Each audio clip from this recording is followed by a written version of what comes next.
Hi guys, ഞാനല്ലേ recently കുറച്ച് job posting ഒക്കെ ഇട്ടായിരുന്നു. അപ്പം എന്നോട് കുറേ പേര് DM ചെയ്യുന്നുണ്ട്, എങ്ങനെയാണ് ദുബായിൽ ഒരു ജോബ് കിട്ടുന്നത്.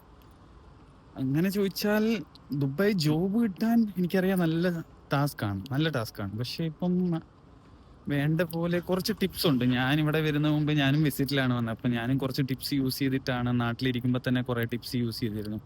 അങ്ങനെയാണ് എനിക്കും 1 മന്തിനുള്ളിൽ ജോബ് കിട്ടിയത്. ഇപ്പോൾ കാര്യം എന്ന് പറയുമ്പോൾ 2, 3 കാര്യം എനിക്ക് പറയാനുണ്ട്. ഫസ്റ്റ് എന്ന് പറയുമ്പോൾ നല്ലൊരു ലിങ്ക്ഡ്ഇൻ പ്രൊഫൈൽ ക്രിയേറ്റ് ചെയ്യണം. അതാണ് മെയിൻ. എന്നിട്ട് അതിലൂടെ ഇങ്ങനെ കണക്ട് ചെയ്യുന്ന ആൾക്കാരെ, HR മാനേജേഴ്സിനെയും, പിന്നെ ഏതെങ്കിലും കമ്പനിയിൽ ഒരു ഓപ്പണിങ്, നാട്ടിൽ ഇരിക്കുമ്പോൾ തന്നെ ഏതെങ്കിലും കമ്പനി ഓപ്പണിങ് കണ്ടിട്ടുണ്ടേ, ആ കമ്പനിയിലെ ആ ഡിപ്പാർട്ട്മെന്റിൽ ആരെങ്കിലും കണക്ട് ചെയ്തിട്ട് അവരോട് പറയണം റെഫർ ചെയ്യാൻ പറ്റുമോ എന്ന്. ഇങ്ങനെയൊക്കെ ലിങ്ക്ഡ്ഇൻ നല്ലോണം മെയിൻറ്റെയിൻ ചെയ്യണം. പിന്നെ ഇവിടെ വന്നിട്ട് 3 പ്ലാറ്റ്ഫോമിലാണ് ഞാൻ കൂടുതലും ജോബിന് വേണ്ടി അപ്ലൈ ചെയ്തത്. ഒന്നെന്ന് പറയുമ്പോൾ ലിങ്ക്ഡ്ഇന്, 2 നോക്കറി ഗൾഫ്, 3 ഇൻഡീഡ്.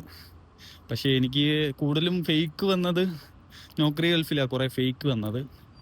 പിന്നെ മൂന്നാമത്തെ കാര്യം എന്ന് പറയുമ്പോൾ നല്ലൊരു CV ഉണ്ടാക്കണം. ATS ഫ്രണ്ട്ലി CV എന്ന് പറയുമ്പോൾ നമുക്ക് വേർഡിൽ ആൾക്കാരെ ഉണ്ടാക്കി കൊടുക്കും, പൈസ കൊടുത്തിട്ട് വരെ ആൾക്കാർ CV ഉണ്ടാക്കുന്നുണ്ട്.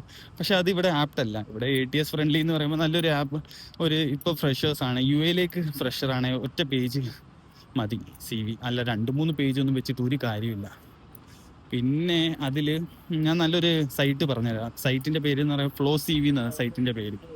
അപ്പോൾ ആ സൈറ്റിൽ കയറി തന്നെത്താനെ അത് നമ്മുടെ AI പോലെയാണ്. നമ്മൾ ജസ്റ്റ് ഡേറ്റാസ് ഒന്ന് ഇൻപുട്ട് ചെയ്ത് കൊടുക്കുക, അപ്പോൾ അതിനകത്ത് നല്ല ടെംപ്ലേറ്റ് ഒക്കെ കിട്ടും. നല്ല സ്റ്റാൻഡേർഡ് ATS ഫ്രണ്ട്ലി ആയിട്ടുള്ള ടെംപ്ലേറ്റ് കിട്ടും. അത് നോക്കിയാൽ മതി.